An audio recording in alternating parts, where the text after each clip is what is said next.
5:59 p.m. Are there any motions at this time? I move to suspend the rule for roll call by unanimous consent. Are there any objections? Hearing none, the motion passes. Are there any more motions?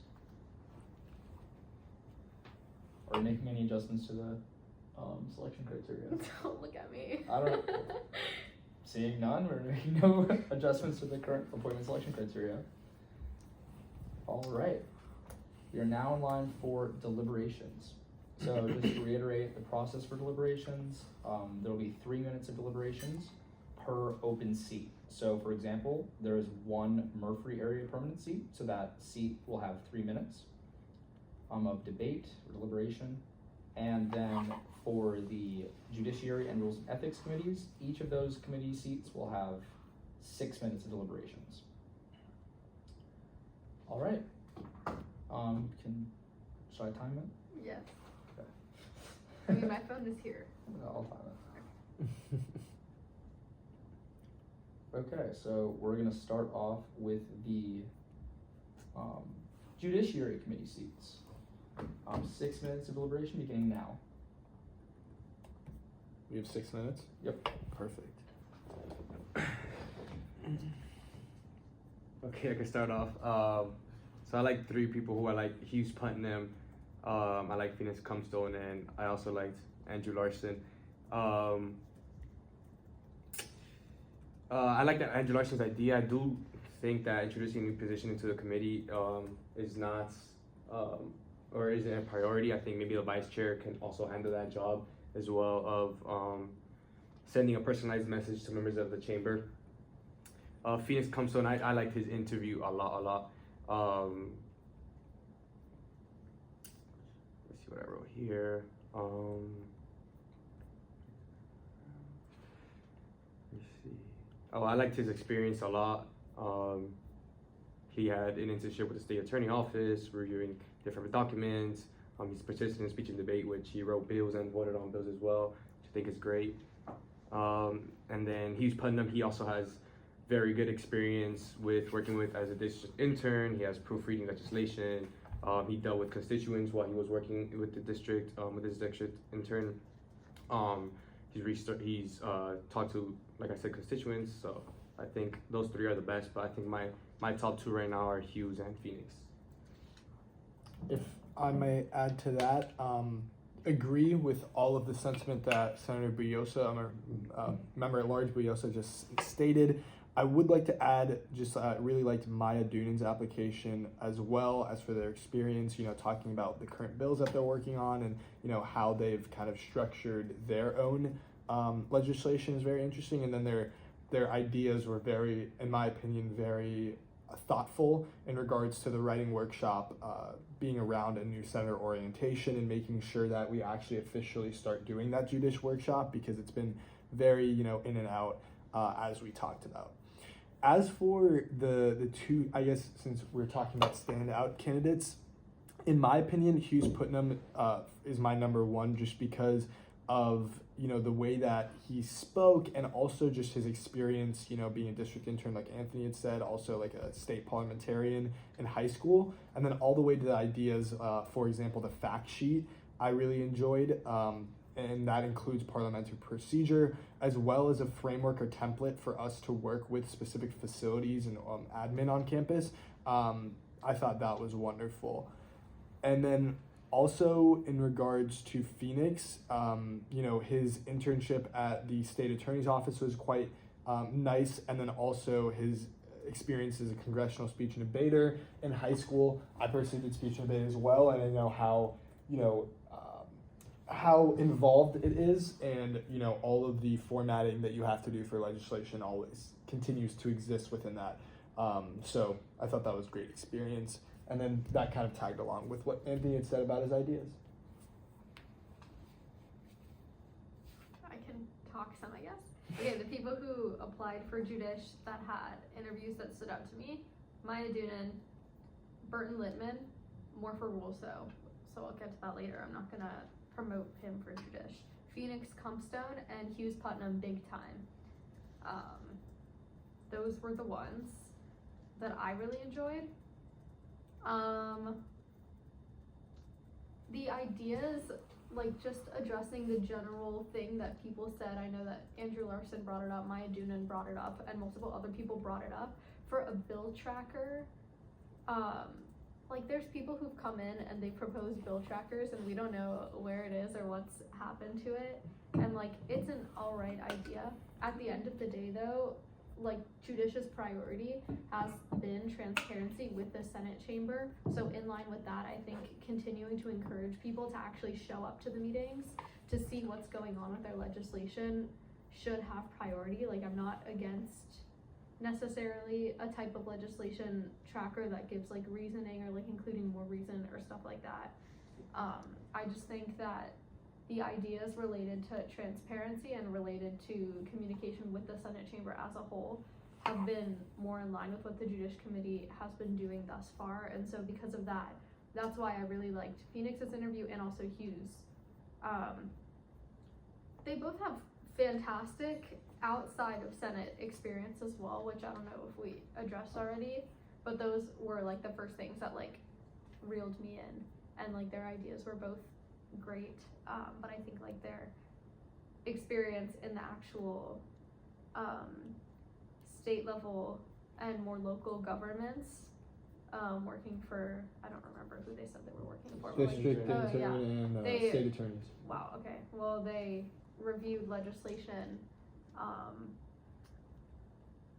I really liked Phoenix's, like, I think that was my favorite interview of the day, honestly, because he said that he has a lot of experience reviewing bills that were explicitly not allowed in his debate.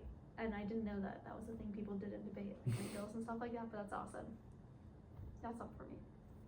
Yeah, I agree. I think for me, what sets Hughes and Phoenix over the top is their experience. I think they can bring that experience into the Senate chamber or into this committee, I might add, and take it over the top.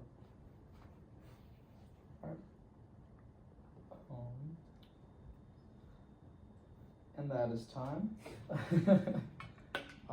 Are there any motions at this time? Actually, we're doing this all at the end. No, Whatever you want. no, I like it after this. Okay. Are there any motions at this time? I move to, is it approve, right, or do you want confirm? Recommend. Okay. I move to recommend Hughes, Putnam, and Phoenix Comstone for the 2 open Judiciary Committee seats By unanimous consent. by unanimous consent. Are there any objections? Hearing on the motion passes.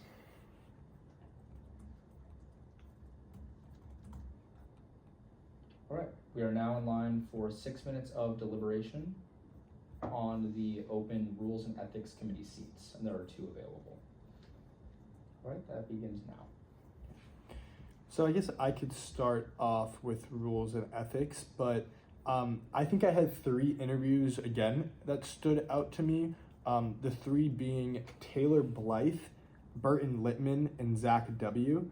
The reason why I'll go through a couple of them. For Zach W., I thought his experience in specific to his directorship and his fraternity, but specifically following the bylaws. He talked about the constituency aspect and identifying more philanthropies to send brothers to, how he's worked with over 10 events and started on more opportunities, and how he's keeping track of people, what they're doing, and how they're fulfilling their requirements to the student body. That's kind of the most pertinent experience that you can have, especially tracking and helping people achieve their goals when it comes to, events, constituency in their own respect. I also loved his idea specifically about a way for SG-funded orgs to submit events to Senate and promote them. And then also to send an accountability platform that makes, attendance more public, who sponsored what, and voting records would be very nice. As for Burton, I thought his experience were very well when he talked about reading through the codes himself, but also being a part of the freshman leadership experience, and talking about his multitude of experiences speaking with cabinet and agencies members and learning from their insights, which led me to his actual ideas, which include like Senate resources being tagged on the Instagram, talking about the specific actual part of the SG website that he thought would be best. Also that we should be more transparent with the student body with a short summary of every resolution and their implication. I thought that was a really good idea. And then also, I guess the thing that Zach and Burton together is that they both want attendance to be public. So I thought that was very nice. Lastly, for Taylor, first of all, the experience, on policy initiatives within a broad range of different student organizations, including BSU, is very nice. And then more specifically, I think the emphasis on ethicality and, proposing regular ethical trainings and open forums for Judiciary Committee members, and just, Senate as a whole, and then the receiving feedback, I thought was very nice. Can I say something? Yeah.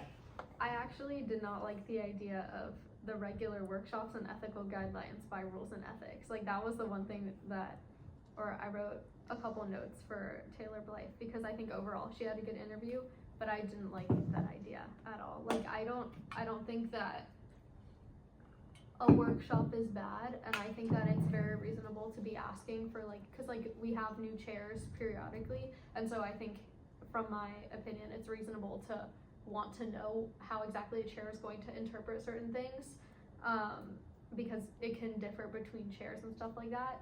But in rules, and I don't expect her to know this for now, but in rules, how it's been is as things come up, precedents and interpretations will be set in place, because while interpretations are done by the chair, they also have to be pretty much confirmed by the committee most of the time, not all of the time. So that was the one issue of it. But I did like the idea of ethical conversation, so I will say that. Burton's, because I said this earlier, Burton's rules interview stuck out to me a lot. He's interviewed before. I think that this interview in particular has shown fantastic improvement. The one idea that I wanted to point out, or the multiple ideas, was that all of his ideas had to do with, or I guess most of them had to do with, the Senate Instagram. So it's clear that he really took his time exploring gaps in it, and I think that linking the codes to the Senate Instagram, I don't know why that's not done, and we should absolutely be doing that. So I think that was a good point that he brought up. And who was the other? Did you say? Zach and Zoe. I said Zach, Taylor, and Bert, but okay, I love Zoe too. Honestly, I thought Zoe's ideas were good, but I think that she needs a little bit more time in Senate, because I know a lot of these people are new, but just her specifically, just because the problems that she identified from that one meeting were pretty good, and they're problems that we have, but they're problems that Chair Filoramo is addressing currently. So I think she needs another couple meetings to figure out which problems are being addressed versus which ones are still to be addressed. I second that for Zach Wolsinovich, because I like the idea of orgs being able to submit events to Senate to do. That was the one thing that I really liked from his interview. Yeah, I was going to add Zoe as well. I did like her interview. I did like how she has already attended an RNA meeting before. It shows that she really wants this opportunity and this seat. I did like her ideas. Zach and Bert also stood out to me. Zach's idea of having student orgs promote or submitting an event to promote it to the Senate chamber can to increase attendance can be beneficial to our students and helping them contribute and complete their constituency. Moving on, I did like Bert as well, how like you mentioned, Senate resources not being tagged on the IG. I don't understand how that's not there yet, but it's cool that he identified this problem already and he brought up a solution and something that he wants to implement. And letting. Then it's time. Oh. All right, we're now live for any motion at this time. Okay. I move to approve Burton Littman and Zach Wolsinovich for the 2 R&E committee seats by unanimous consent. Are there any objections? Hearing none, that motion passes. All right, we are now in line for 3 minutes of deliberation on the open Murphree area permanent seat, beginning now. Me personally, I didn't really like neither of the interviews, honestly. Neither of them stood out to me. I don't know what you guys think about them, but yeah, me personally, I didn't enjoy or think neither of these two candidates might be best for this seat. Okay, I'll just say this. I think that Benjamin Hardwick's interview, like, I could tell that he was nervous, and I understand that he's a first year. I think that his sentiments were good, and like the need for service hours is good, but I would have liked to see him know like a little bit more about the background of Senate and like what exactly we do, and that we're more like legislation forward and focused, because the thing that he mentioned that was closest to what Senate already does is like the team building aspect of it, which is something that I do think that Senate can work on, and we have been. But I don't know, he said something about like volunteer opportunities in Senate, which like you guys know I'm a big proponent of, and like we've been doing, but I would love to have that taken off my hands, and honestly I would like to outsource that if people are willing. But I think he said something about like, because a lot of people need service hours or something, and so I'm gonna bypass his interview. And then for Araya's interview, I think that it was all right, but honestly I wasn't like super enthusiastic about it either. And the only thing though, I liked that she specifically talked about the Murphree area and what the Murphree area like that she feels like a strong sense of community to the Murphree area. But I'm not quite sure, like just from her ideas and her experience, I don't know how her experience, and I don't think that her ideas really aligned with what Senate thus far does, apart from the budget related thing that she mentioned about lowering the price of laundry and allocating more money to student orgs, which is like a classic, well repeated idea. Yeah. For Benjamin, definitely agree with you, Julia, and I thought that the ideas were kind of lacking, and that's kind of the part that I was looking forward to. As for Araya, I think that the sentiment at the start was like, dip my toes in politics, that's also SG. I liked a little bit of experience as senior class president, but then, you know, when we got to the ideas, I don't think that, and I did like, you know, lowering the price of laundry, we didn't get like necessarily like an action plan or anything like that, and you know, a lot of senators like to talk about stuff like that, but what I was more looking for just anywhere throughout the interview was some relation or sentiment that goes back to Senate and the overall experience and the overall kind of like passion for the criterion, whatever it may be, in representing the Murphree area, and I just don't think I got that from the interview. And that is time. Can I just have a moment to like, not a deliberation? Yes. It's about precedent. So obviously we can do whatever, like our options for seats. We don't necessarily like always have to approve people for seats. Like in the past though, when I was chair, we tried to approve at least one person for every seat, especially if that seat has a lot of trouble being filled.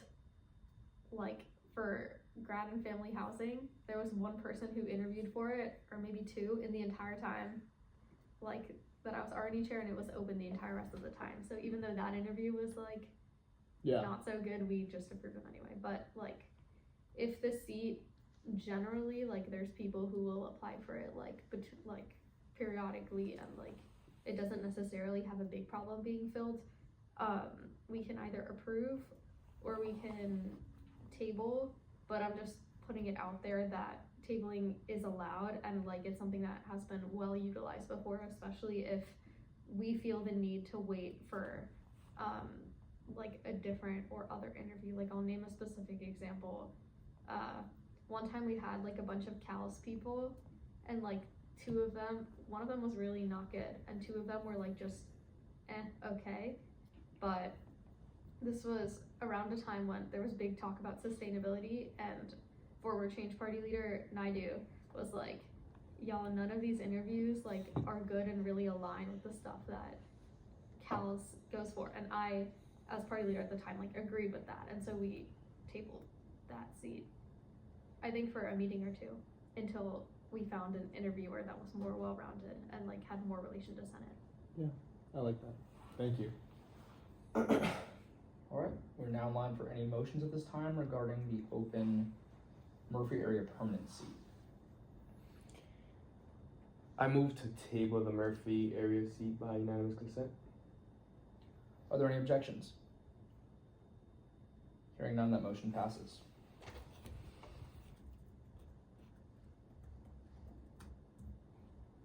All right.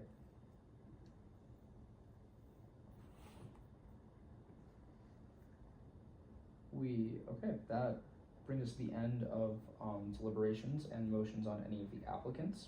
We're now in line for making the agenda. Are there any motions at this time? Yeah.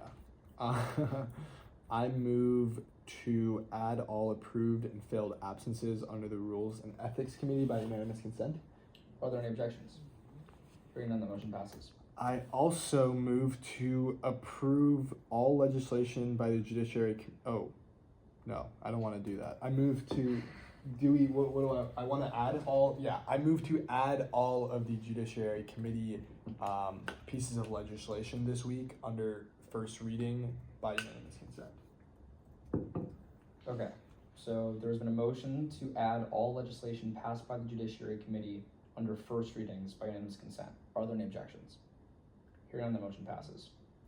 Do I have to follow up? Do we have anything under second reading right now? No, we do not. You don't have to. Yeah, we don't. Sounds great. What we normally have done, which you didn't do, is make a special rule to hear the absences together. Okay, yeah. Should I do that? Add all excused and unexcused under, you just make a separate motion to. Put them together, I think. If you want to Okay. make a special rule to put, or add a motion. Okay. Yes. So further I'm- decipher. Thank you. I move to make a special rule to hear all excused and unexcused absences in a block by unanimous consent. Are there any objections? Hearing none, the motion passes.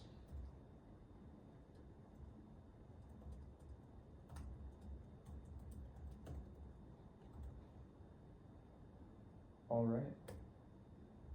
Are there any other motions at this time? Do you guys know when they decide on executive people? Because I know that the apps just closed yesterday. I think they have to do a week of interviewing, Julia, to be honest with you. Okay. Because they have so many applicants. Okay. Yeah. So I've heard that it could be probably End of April? later in April. That's what I Okay. heard. Yeah, definitely not this Tuesday. Yeah. Hopefully.